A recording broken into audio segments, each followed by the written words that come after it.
Wrestling has more than one royal family. You can't see me, my time is now. I hear voices in my head thinking. Here we go.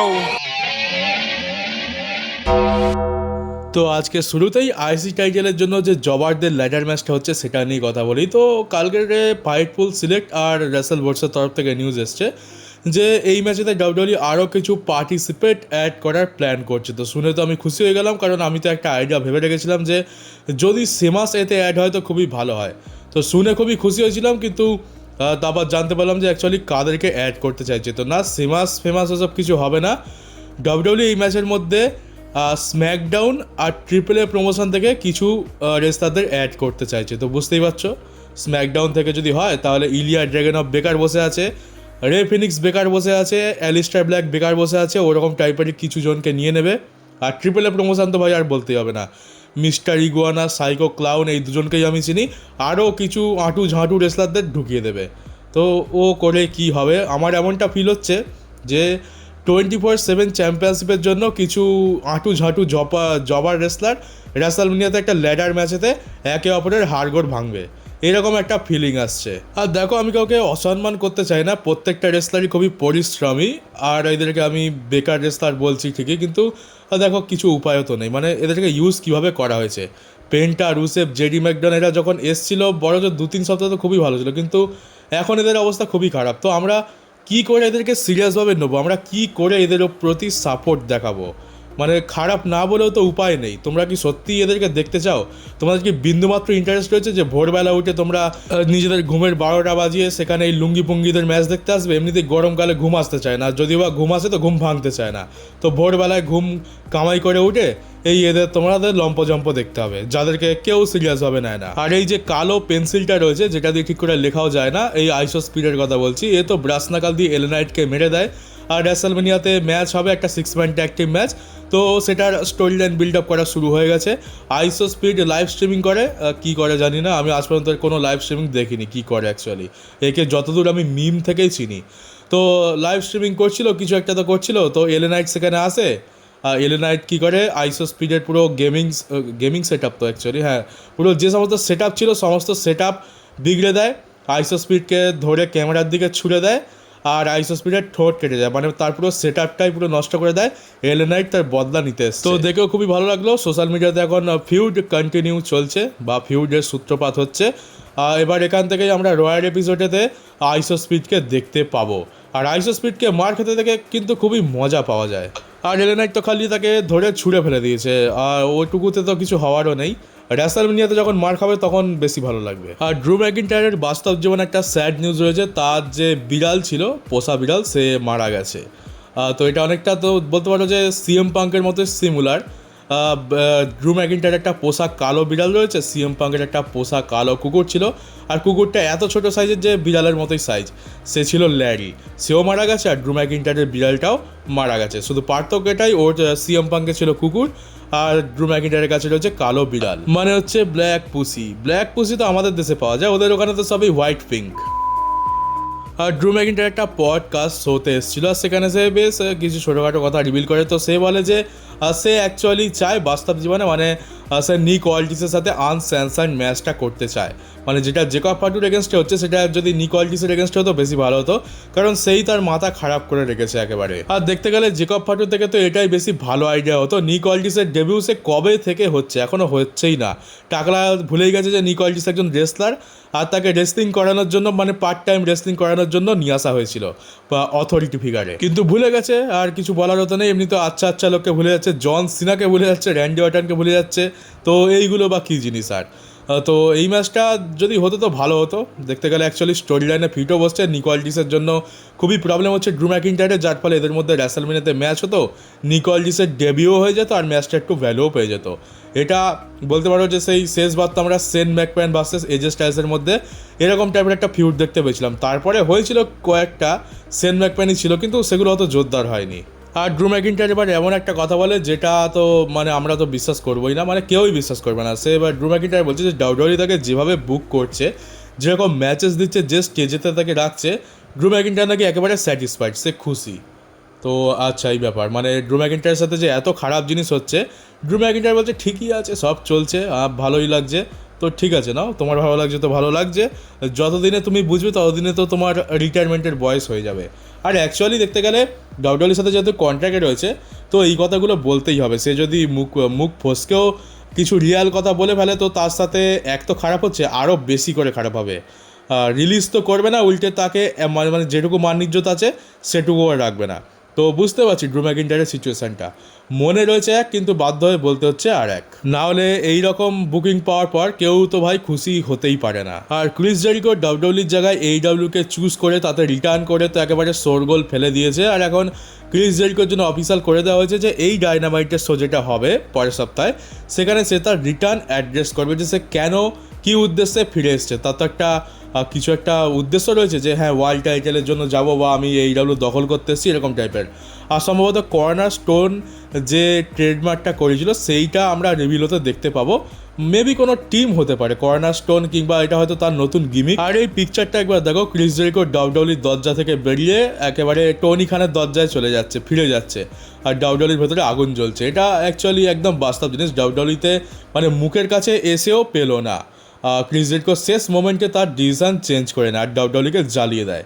এটা একদম ঠিক। ডাব্লিউডব্লিউকে এখন প্রচণ্ড ব্যাকল্যাশও face করতে হচ্ছে, সবাই হাসাহাসি করছে, যে বলছে দেখো এই হচ্ছে তোমাদের অকাত, তোমাদের আগে সবাই তোমাদেরকে মানে তোমাদের এখানে আসার জন্য উঠে পড়ে লাগতো, তাদের ড্রিম ছিল লেজেন্ডস হোক কিংবা ইয়াং রেসলার, কিন্তু এখন কেউ তোমাদেরকে 2 টাকারও ভাও দেয় না। আর এই 1 মাসের মধ্যে 2জন বড় স্টার ডাব্লিউডব্লিউর মুখে এরকম মানে ডাব্লিউডব্লিউর মুখে একেবারে ঝামা ঘষে দিয়েছে। সে হচ্ছে রন্ডা রাউজি, যেটা প্রচণ্ড শকিং ছিল। রন্ডা রাউজি AEW-তে দেখতে পেলাম তাকে, আর তারপরে ফাক টিকেও গ্রুপও বলে দেয়।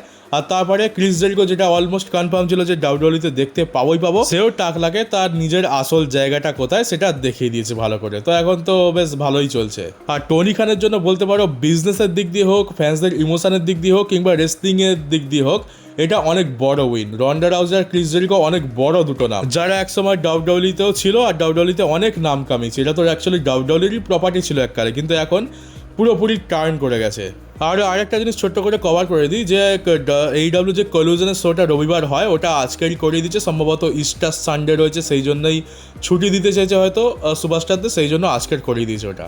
তো আজকের আমরা বেশি কিছু বলতে, রেসলিং তো ভরপুর ছিল, খুব ধুমধারাক্কা রেসলিং হয়।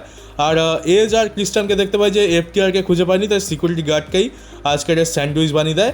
আর একটা টিমের রিটার্ন হয়েছে ফ্যাকশনের, সেটা হচ্ছে হার্ট সিন্ডিকেট। তো ববি ল্যাশলি দীর্ঘ বেশ কিছু বছর ধরে AEW-তে একটানা রেসলিং করে যাচ্ছিল, আর লাস্টে সম্ভবত রিকোসের টিমের সাথে ফিউড করতে গিয়ে সে ইনজয়ার্ড হয়ে যায়, যার ফলে আমরা তাকে এতদিন দেখতে পাইনি। আর সেই সুযোগে শেলটন বেঞ্জামিন আর MVP এরা দুজনের টাইম অফ নেয় কিছু টাইমের জন্য। আর ফাইনালি এখন ববি ল্যাশলি পুরোপুরি মেডিকেলি ক্লিয়ার হয়ে গেছে, আর তার সাথে সাথে এই MVP আর শেলটন বেঞ্জামিনও ছুটি কাটিয়ে চলে এসছে। তো হার্ট সিন্ডিকেটের রিটার্ন হয়েছে, আর ডায়নামাইটের সাথে তারা অ্যাড্রেস করবে যে এবার তাদের ফিউচার গোল কি হতে চলেছে। তো অনেক শক্তিশালী একটা ফ্যাকশন ফিরে এসেছে। আর এরপর একটা ছোট্ট নিউজ রয়েছে, সেটা হচ্ছে হার্ট ব্রেক কিট শন মাইকেলসকে নিয়ে। তো তার জন্য একটা ডেডিকেটেড ডকুমেন্টারি আসছে 13 এপ্রিলে পিকক OTT-র ওপরে। আর এখানে হয়তো তার পুরো ক্যারিয়ার দেখানো হবে, সে কীভাবে শুরু করে, তার ছোটোবেলা থেকে তার স্ট্রাগল স্টোরি, তার সাকসেসফুল স্টোরি, তারপর ইনজুরি হয়ে যাওয়ার কারণে তাকে দুর্ভাগ্যবশত রিটায়ারমেন্ট নিতে হয়, আবার কামব্যাক করে, আবার রিটায়ারমেন্ট নিতে হয়। তো এই সমস্ত জিনিস দিয়ে হয়তো একটা ডকুমেন্টারি বানানো হচ্ছে। আর এইবারে রেসলম্যানিয়াতে সব থেকে ইয়াংগেস্ট রেসলার যে কমপ্লিট করতে চলেছে, সে হচ্ছে জেবন এভান্স, 21 বছর, যে শেষ 3 বছর ধরে 21 বছরেরই রয়েছে। আর সব থেকে ওল্ডেস্ট হচ্ছে ব্রক লেসনার, 48 বছর বয়স, সেই সব থেকে এখন প্রবীণ নাগরিক রেসলম্যানিয়ার। আর দেখতে গেলে যদি রে মিস্টেরিও অ্যাভেলেবেল থাকতো, তাহলে সেই হতো সব থেকে বেশি সিনিয়র। আর চলে এবার সবার লাস্টে ছোট্ট করে একবার ফ্যান্সদের ফ্যান্টাসি নিয়ে কথা বলা যাক, যেটা দেখে ভাই সত্যি অবাক লাগে। মানে এই যে পিকচারটা দেখতে পাচ্ছ, ফ্যান্সরা অনেক কিছু স্পেকুলেট করছে। যখনই রেসলম্যানিয়ার কোডি রোডস এক জায়গায় হবে, তখন এরকম স্পেকুলেশন হবেই হবে। তো রকের কথা তো শুনেছিলাম যে র্যান্ডি অর্টনের পেছনে নাকি রক থাকতে পারে। এবার বলছে জন সিনাকে যেহেতু হোস্ট বানিয়ে দেওয়া হয়েছে, তো কিছু একটা রোলে তো তাকে দিতে হবে, নাকি শুধুমাত্র কত অ্যাটেন্ডেন্স আছে সেটা অ্যানাউন্স করতে সে আসবে। তো তার রোল নাকি হবে যে র্যান্ডি অর্টন জন সিনার সাথে হাত মেলাবে, রকের রোলটা জন সিনা প্লে করবে, আর কোডি মার খেয়ে পড়ে থাকবে, আর র্যান্ডি অর্টন চ্যাম্পিয়ন হবে জন সিনার জন্য। তো এটা হ্যাঁ ঠিক আছে, বুঝতে পারছি যে জন সিনা এখন ডাব্লিউডব্লিউর গোলাম, কন্ট্রাক্টের আন্ডারে রয়েছে, সে রেসলিং করবে না ঠিকই, কিন্তু এইসব রোল তাকে দিতে পারে, জন সিনা কিন্তু করতে বাধ্য। কিন্তু তোমরাই বলো যে কি সেন্স বানাচ্ছে এইটা। আগের বছরে জন সিনা হিল টার্ন করলো রকের জন্য, মানে স্টোরি লাইন অনুযায়ী তো তাই, রকের জন্য। তারপরে সে কোডিকে হারালো, তারপর সে সামার স্ল্যামেতে অত সুন্দর একটা মোমেন্ট দিল, ফেস টার্ন করলো আর কোডির প্রতি সম্মান দেখালো, অত সুন্দর একটা মোমেন্ট দিল। তারপরে কি সেন্স বানাচ্ছে যে এতদিন পর আবার সে হিল টার্ন করে কোডির এগেনস্টেই যাবে। মানে জন সিনার তো তাহলে ক্যারেক্টারের মান ইজ্জত কিচ্ছু নেই। জন সিনা নিজের পুরো ক্যারিয়ারে এত বেশি ব্লান্ডার করেনি, যেটা সে শুধুমাত্র এই 1 বছরের মধ্যে করবে। এটা একদমই সেন্স বানাচ্ছে না। যদি এটা হয় খুবই খারাপ হবে জন সিনার জন্য। আর আমি বুঝতে পারছি না যে কী দরকার এখানে একটা থার্ড ম্যানের। এখানে না তো রকের দরকার রয়েছে, না তো জন সিনার দরকার রয়েছে, আর না তো অন্য কারুর দরকার আছে। র্যান্ডি অর্টন একাই যা করছে সেটাই যথেষ্ট। সে নিজেই একটা ফাইনাল বস, অন্য কারোর তো এখানে দরকার নেই। আর এমন তো নয় যদি রক সেখানে চলে আসে তাহলে আমরা ভবিষ্যতে গিয়ে রক ভার্সেস কোডি রোডস দেখতে পাবো। আমরা ডাউটারি দেখছি কেন, অ্যাকচুয়ালি আউটকাম কী বেরোবে।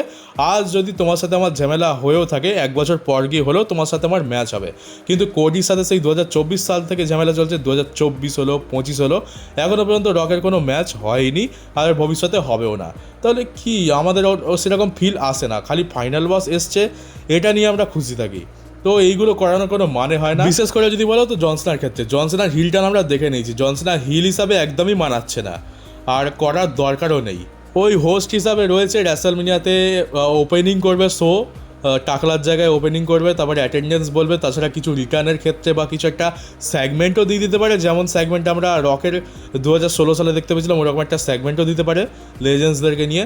তো সেটাও যদি হয় তাও ভালো। কিন্তু বিশেষ করে এই র্যান্ডি অর্টন বা কোডি রোডসের স্টোরি লাইনে জন সিনা আসছে, এটা আমি একদম বিলিভ করতে পারছি না। যদি হয় তোমাদের খুব ভালো লাগবে, কিন্তু আমি বলবো খুবই খারাপ হবে এটা। আমরা বলছি যে গান্থার ভার্সেস সেথ রলিন্সের ম্যাচের মধ্যে কোনো লজিক নেই, কিন্তু যদি জন সিনা র্যান্ডি অর্টনের মেন্টর হয়ে যায় সেটা সব থেকে বেশি ইলজিক্যাল হবে। আবার বলার কিছু নেই, এই টাকলা রেসলম্যানিয়াতে যা ইচ্ছা তাই করে দেয়, আমরা দেখেছি।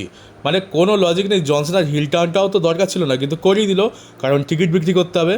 তো ওই অ্যাটেনশন পাওয়ার জন্য সব কিছু করতে পারে। এবার সেটা সেন্স বানাক আর না বানাক, দেখেই নাও গান্থারের কোনো কাজ নেই, তাই গান্থারকে অ্যাড করতে হতো রেসলম্যানিয়াতে, তাই যা হোক করে সেথ রলিন্সের এগেনস্টে অ্যাড করে দিয়েছে। নাহলে গান্থার তো ভাই বেকার ঘরেই বসে থাকতো।